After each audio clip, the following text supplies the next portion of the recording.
అందరికీ శత సహస్ర కోటి ప్రణామాలు. బ్రహ్మర్షి పితామహ పత్రిజీ మార్గంలో ఓబయ్య గారు చెప్పినట్టుగా ఓబయ్య గారు, నేను, రామసుబ్బారెడ్డి గారు ముగ్గురు కూడా 28 సంవత్సరాలుగా ఈ మార్గంలో పూర్తిగా నిమగ్నమై ఉన్నాం. నేను ధ్యాన ప్రచారం మరి ఆర్గనైజేషన్ కన్స్ట్రక్షన్ 2 కార్యక్రమాలు చేయడం వల్ల ఓబయ్య అంత ఎక్కువగా ధ్యాన ప్రచారం చేయలేకపోయాను. అందులో సగం నేను ఒక 50 లక్షల మందికి చెప్పుకుంటాను. ఓకే, ఒక్కొక్కరికి సృష్టికర్త ఒక్కొక్క బాధ్యత అప్పచెప్పుతాడు. నాకు అడ్మినిస్ట్రేషన్ ఆర్గనైజేషన్ బాధ్యతలు అప్పచెప్పారు పత్రిజీ గారు. ఆ మార్గంలో పయనిస్తున్న నేను మహేశ్వర మహాపిరమిడ్ యొక్క ఆధునికరణ సుందరీకరణ 2019, 20, 21 సంవత్సరాల్లో విజయవంతంగా పూర్తి చేయడం జరిగింది. 22వ సంవత్సరంలో Parvati conference hall central air condition పూర్తి చేయడం జరిగింది. పత్రిజీతో ఓపెన్ చేయించుకోవడం జరిగింది. ఇప్పుడు పత్రిజీ ద్వారకా నివాస్ 500 బెడ్ల డార్మెటరీ 5 స్టార్ ఫెసిలిటీతో సర్వాంగ సుందరంగా పూర్తవుతుంది. అక్టోబర్ 11 కానీ 16 కానీ గ్రౌండ్ ఫ్లోర్ 140 బెడ్లు మరి ఓపెన్ అవుతూ ఉన్నాయి. డిసెంబర్ 21వ తారీఖు మిగిలిన 2 ఫ్లోర్లు ఓపెన్ చేయడం జరుగుతుంది. ఆ పరమాద్భుతమైన ధ్యాన వసతి ఇది ఎంత అద్భుతంగా ఉందో నేను చెప్పలేను. అక్టోబర్లో పూర్తి వీడియో రిలీజ్ అవుతుంది, మీరే చూస్తారు. అది తక్కువ సేవలో ఎక్కువ వసతి 5 స్టార్ ఫెసిలిటీ అనేది మధ్యతరగతి వాళ్లకు కింది తరగతి వాళ్లకు కూడా ఇవ్వాలని మా చైర్మన్ విజయభాస్కర్ రెడ్డి గారి ఆధ్వర్యంలో మరి మేము ఆ కార్యక్రమాన్ని పూర్తి చేయడం జరిగింది.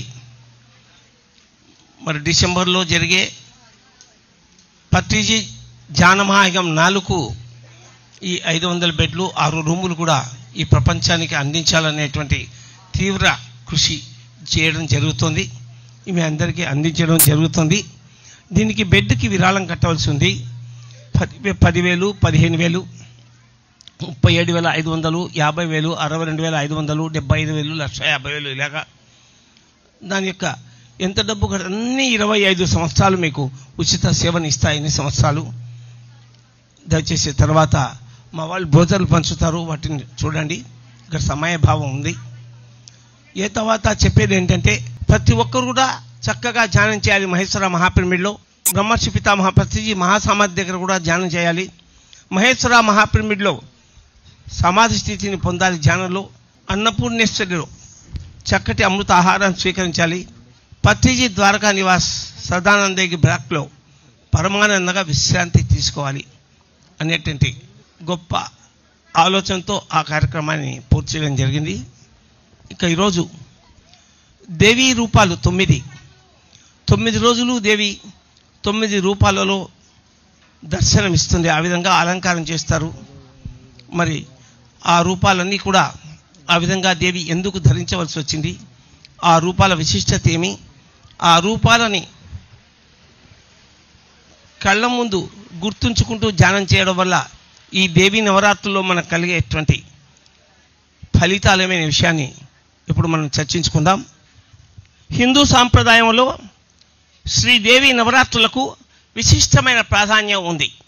మన భారతదేశంలో ఈ దేవీ పూజలు వేదకాలం నుంచే ఉన్నాయడానికి ఋగ్వేదంలోని దేవీ సూక్త, రాత్రి సూక్తాదుల నిదర్శనం.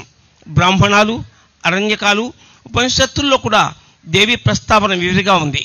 మహాభారతంలో దుర్గాదేవి స్తుతి ఉంది. స్కాంద, మత్స్య, వామన, వరాహాది పురాణాలలో దేవి వృత్తాంతం కనిపిస్తోంది.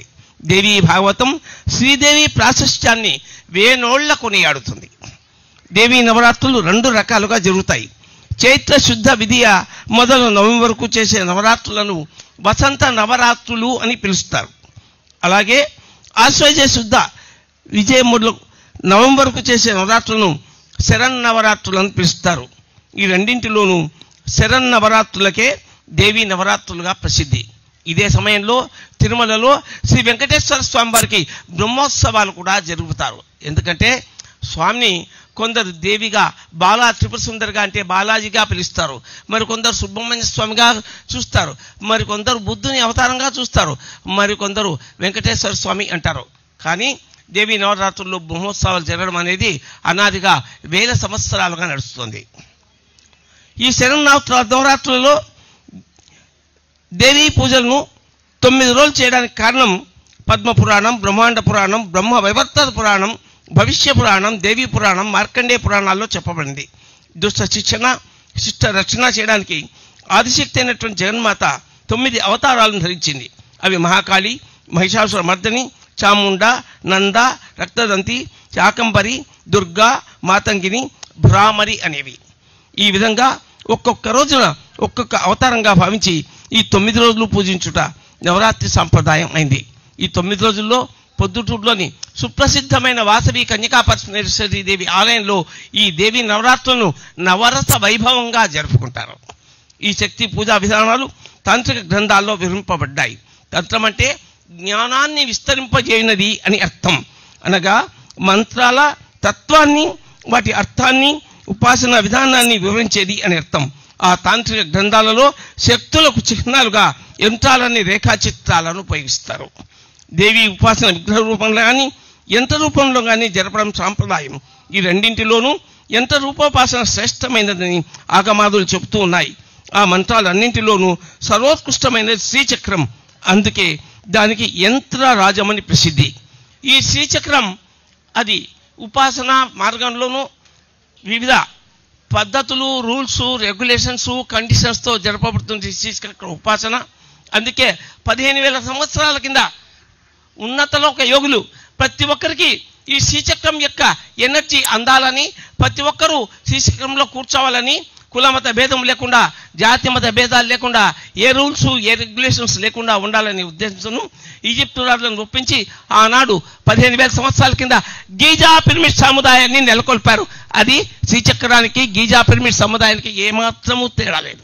అటువంటి గీజా పిరమిడ్ యొక్క సైన్స్ని, ఆ యొక్క విశేషాలు తెలుసుకుని దర్శించి అందులోని ఎనర్జీని చక్కగా బయటికి తీసుకొచ్చి ఈ ప్రపంచానికి అందజేయాలి అనే ఉత్కృష్టమైన భావనతో 2001వ సంవత్సరం నుంచి బ్రహ్మర్షి పితామహ పత్రిజీ ప్రతి ఒక్క సంవత్సరం 100 మంది తక్కువ లేకుండా ఈజిప్టుకు తీసుకెళ్ళిన అందరినీ, ఆ ఈజిప్టులో అందరినీ దర్శింపజేసి అక్కడి కింగ్ ఛాంబర్లో కూర్చోబెట్టి, క్వీన్ ఛాంబర్లో కూర్చోబెట్టి ధ్యానం చేయించి అందులో నిక్షిప్తమైన కోట్ల టన్నుల శక్తి పాతాన్ని, అందులో నిక్షిప్తమైన బీజాక్షర సముదాయ ఎనర్జీని బయటికి తీసుకొచ్చి ఈ ప్రపంచమంతా వ్యాపించేట్టుగా చూశారు.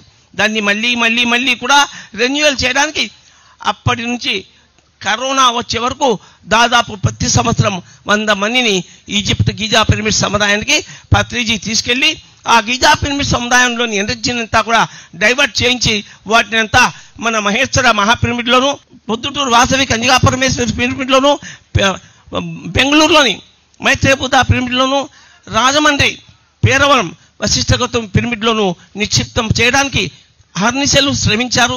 వారు కృతకృత్యులయ్యారు. అందుకే మన పిరమిడ్లలో కూర్చుంటే అంత అంత అంత ఎనర్జీ మనకు ఉంటుంది. ఈ యొక్క ఎనర్జీని మనం పరమాద్భుతంగా దర్శించాలి అన్నప్పుడు దేవి అంటే ఏమి, ఆ శక్తి రూపాలేమి, ఆ శక్తికి అంత పవర్ ఎందుకు వచ్చింది, ఆ రాక్షసులను చంపడానికి ఆ దేవి అంతగా ఎందుకు శ్రమించింది అనే విషయాల్ని క్లుప్తంగా ఇప్పుడు తెలుసుకుందాం. శ్రీమాత త్రిగుణాలు: తమోగుణ ప్రధాన మహాకాళి, రజోగుణ ప్రధాన మహాలక్ష్మి, సత్వగుణ ప్రధాన మహాసరస్వతి. ఒక్కొక్క పురాణంలో ఒక్కొక్క శక్తి రూపం ఆవిర్భవించిన విశేషాలు. మహిషాసురుడిని మర్దించిన అమ్మ మహిషాసుర మర్దని మహాలక్ష్మీదేవిగా కనపడుతుంది.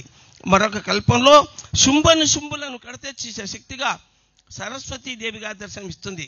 మహిషాసురుడి తండ్రి రక్తబీజుని సంహరించడానికి మహాకాళి చండిక అనే పేరుతో పిలువబడింది. చంద్రుడిని ముండుడిని సంహరించడానికి వచ్చిన శక్తిని చాముండి అని పిలిచారు. దుర్గాసురుని సంహరించిన తల్లిని దుర్గామాత అని పిలిచారు. అందుకే లలితా సహస్రనామ స్తోత్రంలో చండముండ నిశుంభాది ఖండనాయ నమో నమః, భండాసుర దోరీయ నిగ్రహాయ నమో నమః, మహిషాసుర మర్దిన్యాయ అని ఆ 1000 నామాలలో ఈ నామాలను పిలుస్తారు. అలాగే చక్రవర్ణన కూడా ఆ లలితా సహస్రనామ స్తోత్రంలో విరివిగా ఉంది. శక్తి అంటే వెపన్, ఆయుధం, ఎనర్జీ. శక్తి రూపాలు ఈ నవదుర్గలు. వీరే కాకుండా సప్తమాతృకలు అని కూడా ఉన్నారు.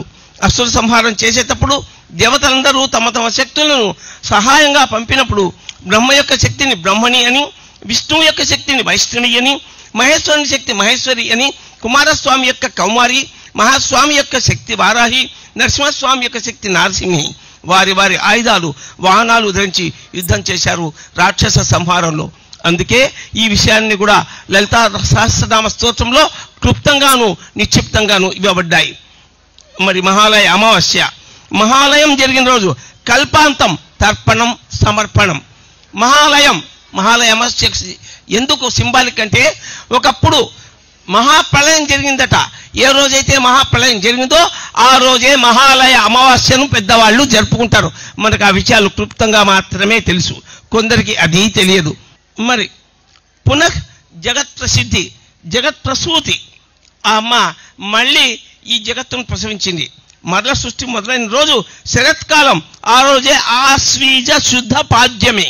శరత్కాలపు మొదటి రోజుననే ఈ సృష్టి కల్పాంతంలో ఎప్పుడైతే సంపూర్ణంగా భస్మమైందో, నాశనమైందో, మళ్ళీ ఆశ్వీజ శుద్ధ విధియ రోజు ఈ సృష్టి యొక్క ప్రారంభం జరిగింది కనుక ఆశ్వీజ శుద్ధ పాడ్యమి రోజు దేవీ నవరాత్రులు ప్రారంభమయ్యాయి.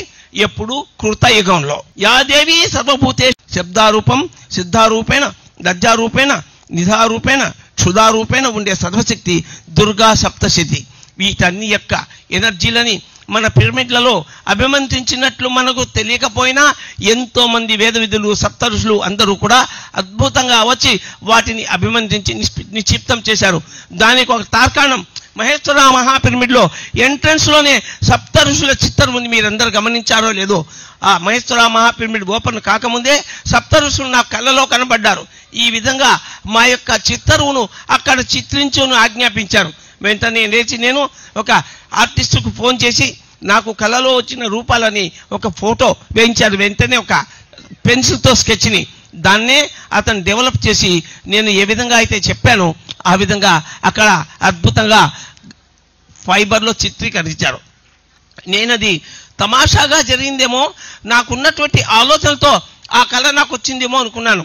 దినాలు జరిగే కొద్దీ ఆ పిరమిడ్కు మహేశ్వర పిరమిడ్ అనే పేరు పెట్టడం, అక్కడ సప్త ఋషులు ఎలా ఉన్నారు, వాళ్ళు ఈ వైవస్వత మన్వంతరపు సప్త ఋషులు వాళ్ళు కశ్యప, అత్రి, భరద్వాజ, గౌతమ, విశ్వామిత్ర, వశిష్ఠ, జమదగ్నులు. కశ్యపాత్రి, భరద్వాజ, విశ్వామిత్రం చ గౌతమం, కుంభాత్మజ వశిష్ఠాచ జమదగ్ని భజామ్యహం. ఈ మన్వంతరపు సప్త ఋషులు. వారిలో వశిష్ఠుడు, అత్రి, సూర్యుడు, చంద్రుడు ఉన్నంతకాలం శాశ్వతంగా వాళ్లే ఉంటారు. మిగిలిన 5 మంది ఒక్కొక్క మన్వంతరానికి ఒకరు మారుతూ ఉంటారు. కనుక ఈ మన్వంతరంలో కశ్యపుడు, అత్రి, భరద్వాజుడు, విశ్వామిత్రుడు, గౌతముడు, అత్రి లేడు, కశ్యపుడు, భరద్వాజుడు, గౌతముడు, విశ్వామిత్రుడు, జమదగ్ని ఈ మన్వంతరం మొదటి నుంచి సప్తర్షులుగా ఉన్నారు. అంటే ఆ సప్తర్షుల అంశ మనం లోపలికి వెళ్తూ ఉంటే అత్రి, వశిష్ఠ మహర్షులు పూర్ణ కుంభంతో మనకు స్వాగతం ఇస్తూ ఉంటే మిగిలిన 5 మంది ఋషులు ఆశీర్వదిస్తూ ఉన్నారు. ఆ విధంగా ఆ మహేశ్వర మహాపిరమిడ్లోకి ఎంటర్ అయిన వాళ్ళందరికీ కూడా ఆ సప్త ఋషుల ఆశీర్వాదం ఉంటుంది. ధ్యానంలో వారిని గుర్తు చేసుకుంటే అంత అద్భుతంగా మైమరిచిపోయి ధ్యానం చేయగలగడం ఊరికే లేదు. ప్రతి ఒక్కటి కూడా ఒక సింబాలిక్గా చూపించడం జరిగింది మహేశ్వర మహాపిరమిడ్లో. మహేశ్వర అని పేరు పెట్టడంలోనే ఆ శ్రీశైలానికి వెళ్లే రూట్లో పరమశివుని మల్లికార్జున స్వామి యొక్క ఎనర్జీని పత్రిజీ అందులో ప్రతిష్ఠించారనడానికి ఏమాత్రం సందేహం లేదు. ఆ పిరమిడ్లో అంత అద్భుతమైన ఎనర్జీ ఉంది. బిందువు, త్రికోణం, అష్టకోణ చక్రం, అంతర్దశారం, బహిర్దశారం, చతుర్దశారం, అష్టదళ పద్మం, షోడశల పద్మం, భూపురం అనే 9 ఆవరణములు శ్రీచక్రంలో అవరోహణ క్రమంలో ఉన్నాయి.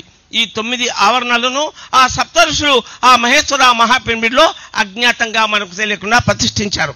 ఈ 9 ఆవరణాలకు నవచక్రాలు అని ప్రసిద్ధి. ఇదే శ్రీచక్రమేరువులోని ఆవరణలుగా చెప్పబడతాయి. ఈ అన్ని ఆవరణలు పిరమిడ్లో ఉన్నాయి. మహేశ్వర మహాపిరమిడ్లో ఖచ్చితంగా నిక్షిప్తమై ఉన్నాయి. శ్రీకరమైన శ్రీచక్రం ఉపాసనా మార్గం, శ్రీకరమైన శ్రీచక్రం ఉపాసనా మార్గం, సులభకరమైన పిరమిడ్ ధ్యాన మార్గం. భూపురం త్రైలోక్య మోహన చక్రం, షోడశదళ పద్మం సర్వాశా పరిపూర్ణక చిత్రం అష్టదళ పద్మం భూపురం సర్వ సంక్షోభణ చక్రం చతుర్దశారం సర్వ సౌభాగ్యదాయక చక్రం బహిర్దశారం సర్వార్థ సాధక చక్రం అంతర్దశారం సర్వరక్షాకర చక్రం అష్టకోణం సర్వరోగహర చక్రం త్రికోణం సర్వసిద్ధిప్రద చక్రం బిందువు సర్వానందమయ చక్రం. ఈ చక్రాలలోని అన్ని బీజాక్షరాలు కూడా మహేశ్వర మహాపిరమిడ్లో నిక్షిప్తం చేయబడ్డాయి. ఈ 9 చక్రాలలో ప్రతి చక్రమునకు ఒక చక్రస్వామిని, కొంతమంది పరివార దేవతలు ఉన్నారు. ఈ వివరాలు శ్రీదేవి ఖడ్గమాలలో వివరింపబడ్డాయి. ఏ ఏ చక్రాలకు ఎవరెవరు అధిష్టాన దేవతలు తెలుసుకుని పూజిస్తే సత్ఫలితాలు సత్వరంగా కలుగుతాయని చెబుతూ ఉన్నారు వేదాల్లో. అయితే ఏ ఏ చక్రాల్లో ఏ ఏ అధిష్టాన దేవతలు ఉన్నారో ఈ నవరాత్రులలో గమనించి గుర్తించి వారిని సంకల్పించుకొని ధ్యానం చేయడం వల్ల ఆ యొక్క పూజా మార్గంలో లభించే ఎనర్జీస్ కన్నా కోటాను కోట్ల ఎనర్జీస్ ధ్యానంలో దొరుకుతాయనడానికి ఏమాత్రం సందేహం లేదు. ఎందుకంటే పూజా కోటి సమం స్తోత్రం, స్తోత్ర కోటి సమం జపం, జప కోటి సమం ధ్యానం, ధ్యాన కోటి సమూలయ అని శ్రీకృష్ణ భగవానుడు ఉత్తర గీతలో 4వ అధ్యాయంలో 52వ శ్లోకంలో చెప్పగానే చెప్పారు. ఈ దేవి నవరాత్రుల్లో 9 రోజుల్లో ప్రథమం శైలపుత్రీతి, ద్వితీయం బ్రహ్మచారిణి, తృతీయం చంద్రఘంటేతి, కుష్మాండేతి చతుర్థకం, పంచమం స్కందమాతేతి, షష్టం కాత్యాయనితి చ, సప్తమం కాలరాత్రితి, మహాగౌరీతి షాష్టమం, నవదం సిద్ధితా ప్రోక్త, నవదుర్గా ప్రకీర్తిత. ఇక్తాన్ ఏమాన్ నామాని బ్రహ్మణ్యైవ మహాత్మన. ఈ 9 నామాలు సాక్షాత్తు బ్రహ్మదేవుడే చెప్పాడు ఉంది. సప్తశతి గ్రంథంలో వీరి వివరాలను మరింత అద్భుతంగా తెలుసుకోగలం. మొదటి రోజు శైలపుత్రి, 2వ రోజు 8వ రోజు మహాగౌరి, ఇవాళ నవమం సిద్ధితా ప్రోక్త. ఈరోజు మూలా నక్షత్రం. ఈ మూలా నక్షత్రం రోజు సరస్వతీదేవి ఆరాధన. అంటే సరస్వతీదేవిని సంకల్పించుకొని ధ్యానం చేస్తే అనేక రెట్లు ఫలితాల్ని మనం పొందుతాం. ఈ అద్భుతమైన ఆనందకరమైనటువంటి విషయాలను తెలుసుకోవడంలో ఎంత ఆనందం ఉందో నేను చెప్పలేను. ఎంత టైం ఉంది నాకు ఇంకా. ప్రథమ రోజు శైలపుత్రి, స్వర్ణ కవచాలంకృత దుర్గా పార్వతీమాత. సతీదేవి యోగాగ్నిలో తనును త్యజించి పిదప పర్వతరాజైన హిమవంతుని ఇంట పుత్రిగా అవతరించినందుకు ఆమెకు శైలపుత్రి అనే నామం వచ్చింది. శైలపుత్రి అంటే పర్వతరాజు యొక్క కూతురు. వృషభవాహనారూఢైన ఈ మాతకు కుడి చేతిలో త్రిశూలం, ఎడమ చేతిలో కమలం విరాజిల్లుతూ ఉంటాయి. తలపై చంద్రవంకం ధరించి ఉంటుంది. పార్వతి, హైమవతి అన్నవి ఆమె పేర్లే. శైలపుత్రి యొక్క మహిమలు, శక్తులు అనంతాలు, వాంఛితాలు ప్రసాదించేటువంటి మహాతల్లి శైలపుత్రి. మనం సినిమాల్లో చూస్తూ ఉంటాం. పరమశివుడు నిర్వికల్ప సమాధి స్థితిలో ఉంటే ఆ తపస్సు చేసేటువంటి పరమశివుని తపస్సు చెడగొట్టమని నారదుడు చెప్తే ఆమె చెడగొట్టకుండా స్వామి పరమాద్భుతంగా ధ్యానం చేయడానికి కావలసిన అన్ని సౌకర్యాలు చేసిందట. ఆమె ముఖమంతా బాగా నల్లగా అయిందిట. పెళ్లి అయిన తర్వాత స్వామి ఎగతాళి చేశాడట, నువ్వు ఖాళీలా ఉన్నావు అని. అంటే 9 నెలల పాటు ఆ మహాతల్లి పరమశివుడికి పంచ ప్రాణాలు వడ్డి చేసిన శుశ్రూష వల్ల ఆమె శరీరం అంతగా కందిపోయిందిట. అందుకే ఆమెని కాళీ అనిపించారు పరమశివుడు. శైలపుత్రి నవరాత్రుల్లో మొదటి రోజు అమ్మవారు త్రిశూలధారిణైన హిమవంతుని కుమార్తెగా శైలపుత్రిగా నంది వాహనంపై భక్తులకు దర్శనమిస్తుంది. శైలపుత్రి దేవికి పాడ్యం రోజు విశేషంగా ధ్యానం చేసి నైవేద్యం పులగం పెట్టి అమ్మను ధ్యానించి ఆ పులగం అద్భుతంగా ఆహారం బదులు పులగం చేసుకొని తినడం వల్ల అందులో ఆ తల్లి యొక్క ఎనర్జీస్ అనంతంగా ఉంటాయి అని ప్రతీతి. 2వ రోజు బ్రహ్మచారిణి అనగా తపం ఆచరించే తల్లి. బ్రహ్మం నందు చరించేది. కుడి చేతి జపమాల, ఎడమ చేతితో కమండలు ధరిస్తుంది. పరమేశ్వరుని పతిగా పొందడం కోసం తీవ్రమైన తపం అంటే ధ్యానం చేసి ఉమా అని ప్రసిద్ధి వహించింది. ఈ దేవి స్వరూపం జ్యోతిర్మయం, మికిల్ శుభంకరం, భక్తులకు సిద్ధులకు అంత ఫలప్రదం. బ్రహ్మచారిని దేవి కృప వలన ఉపాసకులకు నిశ్చలమగు దీక్ష సర్వత్ర సిద్ధి విజయం ప్రాప్తిస్తుంది. ఎవరైనా అమ్మాయిలు పెళ్లి కాలేదు నా బాధపడేవారు మరి శైలపుత్రిని తలుచుకుని ఆ అమ్మాయి బ్రహ్మచారినిగా ఉండి 40 రోజులు చక్కగా ధ్యానం చేస్తే తప్పక వివాహం జరుగుతుంది అని ప్రతీతి. ఈరోజు పరాశక్తి బాలా త్రిపుర సుందరి దేవి అలంకారంలో భక్తులకు దర్శనమిస్తుంది అమ్మ. త్రిపుర సుందరి దేవి శ్రీచక్రంలోని త్రిపురాలయంలో మొదటి దేవత. షోడశ విద్యకు అధిష్టాన దేవత. ఆవిడ విశుద్ధ చక్రంలో ఉంటుంది. శుద్ధమైనటువంటి వాక్కు ఈమెను సంకల్పించి ధ్యానం చేస్తే రావడం ఖాయం. అందుకే ఉపాసకులు త్రిపుర సుందరి దేవి అనుగ్రహం కోసం బాలాదేవి గురించి ధ్యానం చేస్తారు. ఈ రోజు 2 నుంచి 10 ఏళ్లలోపు బాలికలను అమ్మవారి స్వరూపంగా భావించి కుమారి పూజ చేస్తారు. త్రిశతి పారాయణం గావిస్తారు. మనసు, బుద్ధి, చిత్తం, అహంకారం త్రిపుర సుందరి దేవి అధీనంలో ఉంటాయి. సత్సంతానాన్ని అనుగ్రహిస్తుంది ఆ త్రిపుర సుందరి దేవి. అభయహస్త ముద్రతో అక్షమాలు ధరించిన జగన్మాతను ఆరాధిస్తే, ఆమెను తలుచుకుని ధ్యానం చేస్తే సత్సంతానం కలుగుతుంది అని ప్రతీతి. 3వ రోజు అమ్మ చంద్రఘంట. ఈ తల్లి తన శిరమున దాల్చిన అర్ధచంద్రుడు ఘంటాకృతిలో ఉండుంటే అందువల్ల ఆమెకు చంద్రఘంట అని పేరు స్థిరపడింది. ఆమె శరీరం బంగారు కాంతిమయం. ఈమె తన 10 చేతులతో ఖడ్గం మొదలైన శస్త్రాలను, బాణం మొదలైన అస్త్రాలను ధరించి ఉంటుంది. ఈమె సింహవాహన. ఈమె సర్వదా సన్నాహయై యుద్ధ ముద్రలో ఉంటుంది. ఈమె గంట నుండి వెలువడు భయంకర ధ్వనులను వినంతనే క్రూరులై దైత్య దానవ రాక్షసులు ఎల్లప్పుడూ గడగడలాడుతుంటారు. భక్తులకు, ఉపాసకులకు ఈమె మిక్కిలి సౌమ్యంగా, ప్రశాంతంగా కనపడుతూ ఉంటుంది. ఈ దేవి యొక్క ధ్యానం సత్య ఫలదాయకం. భక్తుల కష్టాలను ఈమె అతి శీఘ్రంగా సంహరిస్తూ ఉంటుంది. ఈ సింహవాహన ఆ తల్లిని ధ్యానించేవారు సింహ సదృశులై పరాక్రమశాలుగా, నిర్భయులుగా ఉంటారు. ఈ విధమైన భయాలు వారిని బాధింపజాలవు. ఎవరైనా తమ పొలాల్లో, ఆస్తుల్లో, వ్యాజ్యాల్లో ఎదుటి వారిని జయించుకోవడం ఇబ్బందిగా ఉంది అనుకుంటే చంద్రఘంటాదేవిని సంకల్పించి ధ్యానం చేయడం వల్ల వాళ్ళ సమస్యలు పరిష్కారమయ్యే అవకాశం ఎంతైనా ఉంది. ఈరోజు గాయత్రీదేవి అలంకారం చేస్తారు. వేదస్వరూపం గాయత్రీదేవి. అన్ని మంత్రాలకు మూలశక్తి గాయత్రి మంత్రం. మూడో రోజు ముక్త, విద్రుమ, హేమ, నీల, ధవల వర్ణాలు కలిగిన 5 ముఖాలతో శంఖం, చక్రం, గద, అంకుశం ధరించి దర్శనమిస్తుంది ఈ గాయత్రీదేవి. గాయత్రీదేవి ధ్యానంతో మంత్రసిద్ధి, బ్రహ్మజ్ఞానం కలుగుతాయి. గాయత్రీ మంత్ర జపంతో చతుర్వేద పారాయణ ఫలితం దొరుకుతుంది. ఓం భూర్భువస్సువ ఓం తత్సవితుర్వరేణ్యం భర్గో దేవస్య ధీమహి ధియో యో నః అనేటువంటి మంత్రాన్ని జపిస్తూ శ్రీరామచంద్ర ఆచార్య 24 కోట్ల మంత్రాన్ని జపించి గాయత్రీదేవి యొక్క సిద్ధిని, ఆమె దర్శనాన్ని, గాయత్రీదేవి యొక్క స్వస్థితిని పొందారు. ఆయన గాయత్రీ పరివారం అనే గొప్ప సంస్థ స్థాపించారు. శ్రీరామచంద్ర ఆచార్యని ఈ సందర్భంగా తలుచుకోవడం ఎంతైనా ముదావహం. ఇక 4వ రోజు కూష్మాండ దుర్గ. దర్హాసం చేస్తూ బ్రహ్మాండాన్ని సృష్టించేది కావున ఈ దేవి కూష్మాండ అనే పేరుతో విఖ్యాత అయింది. ఈమె సూర్యమండల అంతర్వర్తిని. ఈమె తేజస్సు నిరుపమానం. ఈమె యొక్క తేజోమండల ప్రభావాలనే 10 దిశలు వెలుగొందుతున్నాయి. బ్రహ్మాండంలోని సకల వస్తువులలో, ప్రాణులలో గల తేజస్సు ఈమె ఛాయయే. అష్టభుజాదేవి అని కూడా పిలువబడే ఈమె 8 భుజాలతో విరాజిల్లుతూ ఉంటుంది. 7 చేతులలో వరుసగా కమండలం, ధనుస్సు, బాణం, కమలం, అమృత కలశం, చక్రం, గద అనేవి ధరిస్తూ తేజదిల్లుతూ ఉంటుంది. 8వ చేతిలో సర్వసిద్ధులను, నిధులను ప్రసాదించే జపమాల కలిగి ఉంటుంది. ఈమె సింహవాహనని. భక్తులు జానులై ఈ దేవిని చక్కగా ఉపాసించడం వల్ల పరితృప్తయ్యి ఆమె వారి రోగాలను, శోకాలను రూపుమాపుతుంది. ఈమె భక్తులకు యశో బలాలు, ఆరోగ్య భాగ్యాలు వృద్ధి చెందుతాయి. కొద్దిపాటి భక్తి సేవలకే ఈ దేవి ప్రసన్నరాలు కాగలదు.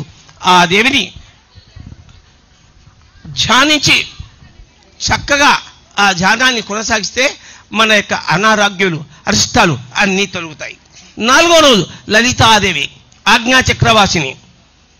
త్రిపుటాత్రయంలో లలితాదేవి 2వ శక్తి. దేవి ఉపాసకులు ముఖ్య దేవత. త్రిగుణాతీతమైన కామేశ్వర స్వరూపంలో 4వ రోజున దర్శనమిస్తుంది. లక్ష్మీ సరస్వతులు ఇరువైపులా నిలబడి వింజామణులు వేస్తుండగా శ్రీచక్ర అధిష్టాన శక్తిగా కొలువు తీరుతుంది. చెరుకు గడ, విల్లు, పాశ అంకుశాలను ధరించి భక్తులకు వరాలు ఇస్తుంది. లలితాదేవి విద్యాస్వరూపిణి. మాంగళ్య సౌభాగ్యాన్ని ప్రసాదిస్తుంది. దేవి అనుగ్రహం కోసం సువాసిని పూజ చేస్తారు. అలా కాకుండా సువాసినిగా ఉన్న ఆ అమ్మను సంకల్పించుకొని ధ్యానం చేయడం వల్ల సమస్త సుఖాలు ప్రసాదిస్తుంది శక్తి స్వరూపిణి లలితాదేవి. 5వ రోజు స్కందమాత. స్కందుడు అంటే సుబ్రహ్మణ్య స్వామి, పార్వతీదేవి పుత్రుడు. స్కందమాత దుర్గా. కుమారస్వామి కార్తికేయుడు, శక్తిధరుడు అని ప్రసిద్ధుడైన స్కందుని తల్లి అయిన దుర్గాదేవిని స్కందమాత పేరున నవరాత్రులలో 5వ రోజున ఆరాధిస్తారు. ఈమె చతుర్భుజ, షణ్ముఖుడైన బాలస్కందుని ఒడిలో ఒక చేత పట్టుకొని ఉంటుంది. బాలస్కందుని ఒక చేతి ఒడిలో, మరి కుడి చేత ఇంకొక ఆభరణం పట్టుకుని ఉంటుంది. మరొక కుడి చేత పద్మం ధరించి ఉంటుంది. ఎడమవైపున అభయముద్ర, మరొక చేత కమలం ధరించి పద్మాసన అనబడు ఈమె కూడా సింహవాహనే. స్కందమాతను ఉపాసించడం వల్ల, అంటే ధ్యానం చేయడం వల్ల భక్తుల కోరికలను నెరవేరుతాయి. ఈ మత్స్యలోకమందే, అంటే మనుష్యలోకమందే పరమశాంతిని, సుఖాలను అనుభవిస్తూ ఉంటారు. స్కందమాతకు ఉన్నచ్చిన పూజలు బాలస్కందనకు చెందుతాయి. ఈ దేవి సూర్యమండల అధిష్టాత్రి అవడం వల్ల ఈమెను ఉపాసించేవారు దివ్య తేజస్సుతో, స్వచ్ఛకాంతులతో వర్ధిల్లుతారు. ఎవరైనా పదవులు కావాలి అన్నప్పుడు, ఉన్నతోన్నతమైనటువంటి పదవిని చెగించుకోవాలి అనుకున్నప్పుడు ఈ స్కందమాతను సంకల్పించి ధ్యానం చేయడం వల్ల చక్కటి ఫలితాలు కలుగుతాయి. 5వ రోజు సరస్వతీదేవి. శరన్నవరాత్రుల్లో మూలా నక్షత్రానికి, అంటే ఈరోజు చాలా విశిష్టత ఉంది. జగన్మాత, చదువుల తల్లి సరస్వతి రూపంలో దర్శనమిచ్చే రోజు. బ్రహ్మ చైతన్య స్వరూపుడిగా సరస్వతిని పురాణాలు అభివర్ణించాయి. శ్వేత పద్మాన్ని ఆసనంగా అధిష్ఠించి, వీణ, దండ, కమండలం, అక్షమాల ధరించి అభయముద్రతో భక్తుల అజ్ఞాన తిమిరాలను దూరం చేస్తుంది ఈ తల్లి. త్రిశక్తి రూపాలలో సరస్వతి 3వ శక్తి రూపం. సంగీత సాహిత్యాలకు అధిష్టాన దేవత. ఈ తల్లిని ధ్యానించడం వల్ల బుద్ధి వికాసం, విద్యాలాభం కలుగుతాయి. 6వ రోజు కాత్యాయని దుర్గా. కాత్యాయని మాత భాద్రపద బహుళ చతుర్దశి. ఉత్తర భారతమంతా పంచాంగ సాంప్రదాయం అనుసరించి ఆశ్వయుజ కృష్ణ చతుర్దశి నాడు కాత్యాయని మాతను ఆరాధిస్తారు. బ్రహ్మ, విష్ణు, మహేశ్వరుల తేజస్సుతో కాత్యాయన మహర్షి ఇంట పుత్రిగా అవతరించింది. ఈమె ఆశ్వయుజ సుప్త సప్తమి, అష్టమి, నవమి తిథులందు కాత్యాయన మహర్షి పూజలు అందుకొని విజయదశమి నాడు మహిషాసుర మర్దుని వందించింది. కాత్యాయని దేవి అమోఘ ఫలదాయిని. కృష్ణ భగవాన్ని పొందడానికి గోకులంలోని గోపికలందరూ కూడా యమునా తీరంలో కాత్యాయని దేవిని ఈ ఆశ్వయుజ సప్త, అష్టమి, నవమి తిథుల్లో ఆరాధించారు. ఈమె స్వరూపం దివ్యం, భవ్యం, బంగారు వర్ణం కలిగి 4 భుజాలలో విరాజిల్లుతూ ఉంటుంది. ఈమె కుడి చేతిలో ఒకటి అభయముద్ర, మరొకటి వరముద్ర, ఎడమ చేతిలో ఒకదాన్ని ఎందు ఖడ్గం, వేరొక దాన్ని ఎందు పద్మం శోభిల్తూ ఉంటాయి. ఈమె సింహవాసన. ఈ దేవిని భక్తితో సేవించిన వారికి ధర్మ, అర్థ, కామ, మోక్షములంటి చతుర్విధ పురుషార్థాలు లభిస్తాయని ప్రతీతి. కనుక ఈ కాత్యాయని దేవిని సంకల్పించి ధ్యానం చేయడం వల్ల ఎంతెంతో అద్భుతమైన ఫలితాలు కలుగుతాయి. ఈ ధ్యానం పిరమిడ్లో చేయడం వల్ల అంతకు 4 రెట్లు ఎక్కువ ఫలితాలు కలుగుతాయి. రోగాలు, శోకాలు, సంతాపాలు, భయాలు దూరం అవుతాయి. జన్మాంతర కర్మలు తొలుగుతాయి. 6వ రోజు అన్నపూర్ణాదేవి. ప్రాణికోటికి జీవనాధారం అన్నం. అందుకే అన్నం పరబ్రహ్మ స్వరూపం. సాక్షాత్తు పరమేశ్వరుడికే బిచ్చపించిన దేవత అన్నపూర్ణాదేవి. ఈ తల్లిని ధ్యానిస్తే ధనధాన్య వృద్ధి, ఐశ్వర్య వృద్ధి కలుగుతాయి. అన్నపూర్ణాదేవి ధరించిన రసపాత్ర అక్షయ శుభాలను కలిగిస్తుంది. అన్నపూర్ణే సదాపూర్ణే శంకర ప్రాణవల్లభే జ్ఞాన వైరాగ్య సిద్ధ్యర్థం భిక్షాన్ దేహించ పార్వతి. అమ్మ అన్నపూర్ణ, సదాపూర్ణ, శంకర ప్రాణవల్లభ, జ్ఞానము వైరాగ్యము సిద్ధించడం కోసం నిన్ను భిక్ష అర్థిస్తున్నాను. అన్నాన్ని ఎలాగూ ఇచ్చావు, జ్ఞాన వైరాగ్యాలునేమని పరమశివుడు అన్నపూర్ణాదేవిని కోరతాడు. ఇక్కడ వైరాగ్యం అంటే పత్రిజీ చెప్తారు, వైరాగ్యం అంటే ఆత్మలో వైరాగ్యం, భౌతిక వైరాగ్యం కాదు. సంసారమే నిర్వాణం. ఏది త్యజించవలసిన అవసరం లేదు. వైరాగ్యం అంటే త్యజించడం, దేన్ని త్యజించవలసిన అవసరం లేదు. ధ్యానము చేసేటప్పుడు మాత్రమే మనకు వైరాగ్యం ఉండాలని పత్రిజీ 100 సార్లు, 1000 సార్లు, 1,00,000 సార్లు చెప్పారు. 7వ రోజు కాలరాత్రి. కాలరాత్రి శరీరవర్ణం గడాంధకారం వల్ల నలిది. ఇందాక చెప్పాను, పరమశివుడు ఎగతాళి చేస్తాడమే కాళీ అని. విధంగా ఆ రోజు ఇది తలపై కేశాలు చెల్లాచెదరై ఉంటుంది. మెడలోని హారం విద్యుత్కాంతం విజముతూ ఉంటుంది. ఈమె త్రినేత్రాలు బ్రహ్మాండాల వల్ల గుండనివి. ఈమె నాసికా శ్వాస ప్రశ్వాసలు భయంకరాలైన అగ్నిజ్వాలను వెలువెల్లకెక్కుతూ ఉంటాయి. ఈమె వాహనం గార్ధమం. ఒక కుడి చేతి, అంటే గాడిద వాహనం. ఈమె ఒక కుడి చేతి వరముద్ర ద్వారా అందరికీ వరాలు ప్రసాదిస్తుంది. మరి ఒక కుడి చేతి అభయముద్రను కలిగి ఉంటుంది. ఒక ఎడమ చేతిలో ఇనపముండ్ల ఆయుధం, మరొక ఎడమ చేతిలో ఖడ్గం ధరించి ఉంటుంది. కాలరాత్రి స్వరూపం చూడటానికి మిక్కిలి భయానకం. ఈమె ఎల్లప్పుడూ శుభాలనే ప్రసాదిస్తూ ఉంటుంది. అందువలన ఈమె శుభంకరని కూడా అంటారు. కానీ భక్తులు ఈమెను చూసి భయపడకుండా ఉండడానికే ఈ విధమైనటువంటి సపోర్టివ్ విషయాలు చెప్పారు. కనుక ఎవరు భయాన్ని కానీ ఆందోళన కానీ పొందవలసిన అవసరం లేదు. కాలరాత్రి మాత్రం స్మరించినంత మాత్రాన్ని దానవులు, దైత్యులు, రాక్షసులు, భూత ప్రేత పిశాచాదులు భయంతో పారిపోతాయి. ధ్యానం చేయడం వల్ల మన పొలాల్లో ఉన్నటువంటి మన పొలాలను పాడు చేసేటువంటి జంతువులు పారిపోతాయి. మన పొలాలని అక్రమంగా స్వాధీనం చేసుకునే వాళ్ళ చేతులు విరిగిపోతాయి. అంతేకాకుండా దుర్బుద్ధితో మన పొలాలను కాజేసుకున్నారు అనే వాళ్ళకంతా కూడా తగిన శిక్షలు పడతాయి. కాలరాత్రి దేవి ధ్యానం వల్ల ఇంత లాభం ఉంది. ఈమె అనుగ్రహం వల్ల గ్రహబాధలు కూడా తొలగిపోతాయి. ఈమెను ధ్యానించే వారికి అగ్ని, జలం, జంతువులు మొదలగు వాటి భయం కానీ, శత్రువుల భయం కానీ, రాత్రి భయం కానీ ఏమాత్రం ఉండదు. ఈమెకు వచ్చే భక్తులు సర్వదా భయముక్తులు అవుతారు. కాలరాత్రి కాళికాంబ దుస్తులకు సింహస్వప్నం. 7వ రోజు మహాలక్ష్మి 2 చేతుల్లో మాలను ధరించి అభయ వరదహస్త ముద్రలను ప్రదర్శిస్తూ గజరాజు సేవిస్తుండగా శ్రీ మహాలక్ష్మి రూపంలో అమ్మవారి దర్శనం ఇస్తారు. మహాలక్ష్మి సర్వమంగళకారిణి, ఐశ్వర్యప్రదాయిని. అష్టలక్ష్ముల సమిష్టి రూపమే మహాలక్ష్మి. డోలాసుడు అనే రాక్షసుడిని వధించింది. శక్తిత్రయంలో మధ్యశక్తి. మహాలక్ష్మిని ధ్యానిస్తే ఫలితాలు త్వరితంగా కలుగుతాయి. యా దేవి సర్వం భూషేషు లక్ష్మీ రూపేణ సంస్థ అంటే అన్ని జీవాల్లోనూ ఉండే లక్ష్మీ స్వరూపం దుర్గాదేవిని అని చండీ సప్తశతి చెప్తోంది. శరన్నవరాత్రుల్లో మహాలక్ష్మిని పూజిస్తే సర్వమంగళ మాంగళ్యాలు కలుగుతాయి. నవదుర్గ 9వ రోజు. అష్టవర్షాత్ భవేత్ గౌరీ. మహాగౌరి అష్టవర్ష ప్రాయం గలది, అంటే 8 సంవత్సరాలు. ఈమె గౌరవర్ణ శోభలు, మల్లెపూలను, శంఖాన్ని, చంద్రుణ్ణి తలపింపజేస్తూ ఉంటుంది. ఈమె ధరించే వస్త్రాలు, ఆభరణాలు ధవళకాంతులు వెదజల్లుతూ ఉంటాయి. ఈమె చతుర్భుజ అంటే 4 చేతులు కలిగింది. వృషభవాహన. తన కుడి చేతుల్లో ఒకదాని యందు అభయముద్ర, మరొక దాని త్రిశూలం వహించి ఉంటుంది. అట్లే ఎడమ చేతుల్లో ఒకదాని యందు ఢమరకం, వేరొక దాని యందు వరముద్ర కలిగి ఉంటుంది. ఈమె దర్శనం ప్రశాంతం. పార్వతి అవతారాన్ని పరమశివుని పతిగా పొందుటకు కఠోరమైన తపస్సు చేయగా ఈమె శరీరం పూర్తిగా నలిపెక్కింది. ప్రసన్నుడైన శివుడు ఆకాశ గంగాజలంతో అభిషేకించగా ఆమె శ్వేతవర్ణయ్యై విద్యుత్కాంతులను విరజమ్ముతూ మహాగౌరి అని వాసిగాంచింది. ఈమె శక్తి అమోఘం, సత్య ఫలదాయకం. ఈమెను ఉపాసించిన భక్తులంటే ధ్యానం చేసే భక్తుల కల్మషాలన్నింటినీ కూడా ప్రక్షాళనం చేస్తుంది. వారి పూర్వ సంచిత పాపాలను పూర్తిగా నశింపజేస్తుంది. భవిష్యత్తులో కూడా పాప తాపాలు కానీ, ధన్య దుఃఖాలు కానీ వారి దరి జరగకుండా ఉంటాయి. వారు సర్వ విధాలా పునీతులై అక్షయంగా పుణ్యఫలాలను పొందుతారు. ఈ దేవి పాదాల విందాలను సేవించడం వల్ల కష్టములు మటమాయం అవుతాయి.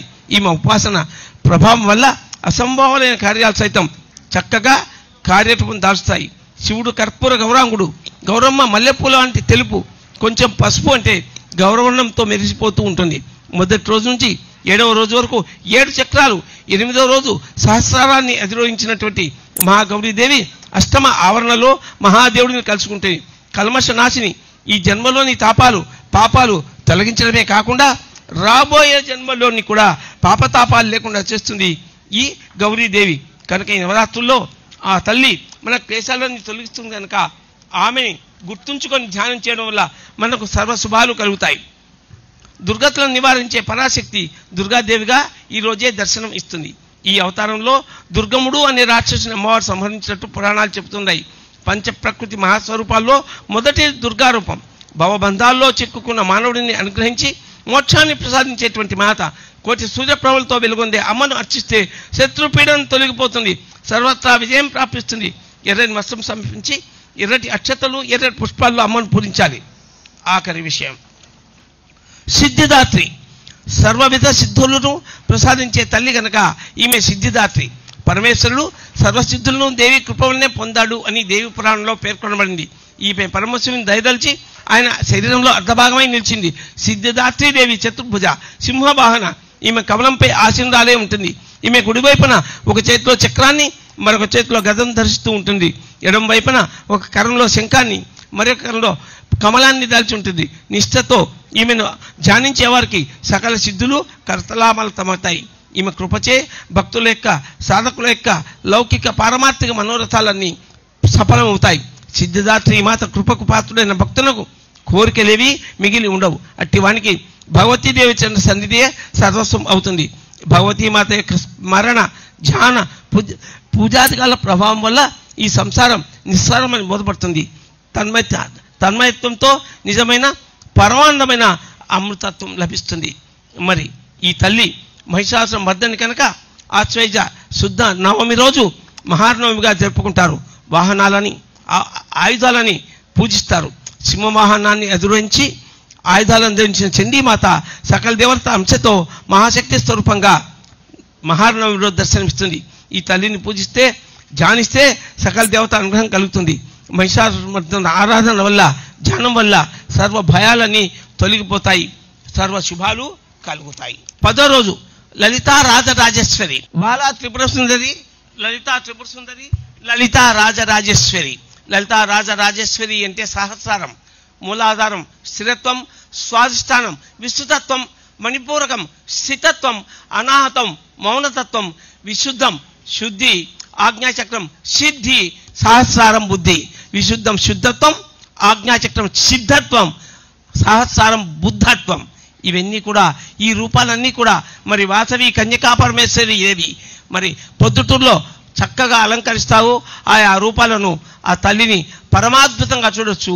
10వ రోజు దసరా రోజున ఎల్లుండి లలితా రాజరాజేశ్వరి దేవిగా అక్కడ మనం దర్శనం పొందొచ్చు. శరణ నవరాత్రుల్లో అమ్మవారి చివరి అలంకారం రాజరాజేశ్వరి దేవి. భువన బ్రహ్మాండాలకు ఆరాధ్య దేవత మహా త్రిపుర సుందరిగా ఆమె పూజలు ధ్యానాలు అందుకుంటుంది. అపరాజితాదేవిగా భక్తులు ఆరాధిస్తారు. పరమేశ్వరుడి అంకం ఆసనంగా ఇచ్ఛా జ్ఞాన క్రియాశక్తులను భక్తులకు అనుగ్రహిస్తుంది. లలితా పరమేశ్వరి తల్లి యోగమూర్తిగా మాయామోహిత మానవ చైతన్య ఉద్దీపనం చేస్తుంది. అనంత శక్తి స్వరూపమైన శ్రీచక్రానికి ఈ తల్లి అధిష్టాన దేవత. మనకు తెలియకుండా పిరమిడ్లలో ఈ తల్లి శ్రీచక్ర రూపంలో ప్రతిష్ఠింపబడి ఉంటుంది. లలితా సహస్రనామ పారాయణం, కుంకుమార్చన కంటే కూడా ఆ లలితాదేవిని ఆరాధించి పిరమిడ్లో కూర్చుని ధ్యానం చేయడం వల్ల 100,000 కోటి ఫలితాలు కలుగుతాయని ప్రతీతి.